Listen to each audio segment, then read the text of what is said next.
Hi friends, welcome to ஹெலோஸ் kitchen. இன்றைக்கி நம்ம Cola மீன் தான் வாங்கிட்டு வந்திருக்கோம். அதை நல்லா க்ளீன் பண்ணி எல்லாம் ஃப்ரை பண்ணுற மாதிரி நல்லா கட் பண்ணி வச்சுருக்கோம்.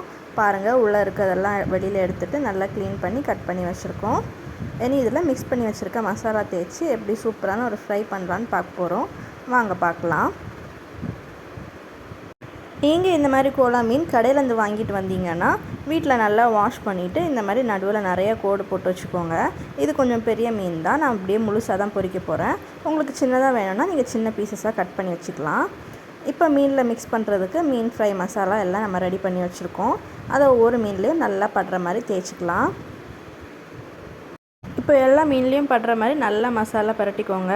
இப்போ நம்ம கட் பண்ணி வச்சுருக்கோம்ல, நடுவில் வாந்து வச்சுருக்கிறதுல எல்லாத்துலேயுமே உள்ளே நல்லா மசாலா பிடிக்கிற மாதிரி அதுக்குள்ளேயுமே நிறைய மசாலா தேய்ச்சிக்கோங்க. அப்போ தான் மீனில் நல்லா மசாலா பிடிக்கும்.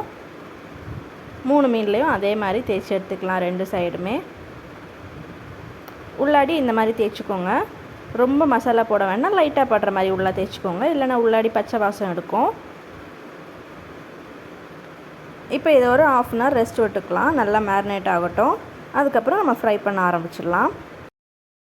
இப்போது ஃப்ரைங் பேனை நல்லா ஹீட் பண்ணிவிட்டு ஹீட் ஆனதும் கொஞ்சம் எண்ணெய் விட்டுக்கோங்க. எண்ணெய் நல்லா சூடானதும் ஒரு கொத்து கருவேப்பிலையை உருவி போட்டுக்கோங்க. நிறைய கருவேப்பிலை உங்கள்கிட்ட இருந்தால் போட்டுக்கோங்க, அப்போ தான் மீன் அடி பிடிக்காது. இப்போ அந்த மீனை ஒவ்வொன்றா அந்த கருவேப்பிலை மேலே எடுத்து அடிக்கிட வேண்டியது தான்.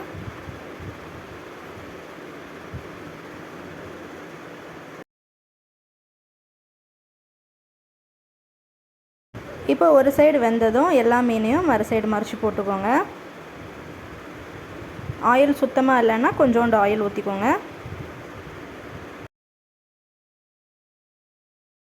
இப்போ மீன் நல்லா வெந்துட்டுருக்கு. 2 சைடுமே நல்லா வேகிற ஸ்டேஜ் ஆயிடுச்சு.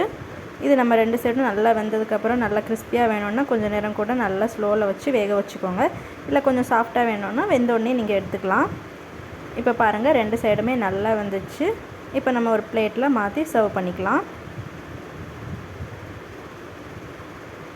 நம்ம டேஸ்டியான ஃபிஷ் ஃப்ரை ரெடி ஆயிடுச்சுங்க.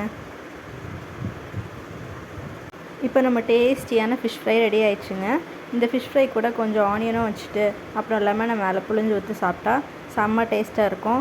யாருக்கெல்லாம் இந்த காம்பினேஷன் பிடிக்கும்னு சொல்லுங்கள். இந்த மாதிரி வீட்டில் ஒரு வாட்டி ட்ரை பண்ணி பாருங்கள். ட்ரை பண்ணி பார்த்துட்டு எப்படி இருக்குன்னு கமெண்ட் பண்ணுங்கள். நம்ம வீடியோ பிடிச்சிருந்தால் லைக் பண்ணுங்கள், ஷேர் பண்ணுங்கள். சொந்தத்தோட நம்ம சேனலை சப்ஸ்கிரைப் பண்ணுங்கள். தேங்க்யூ, பாய்.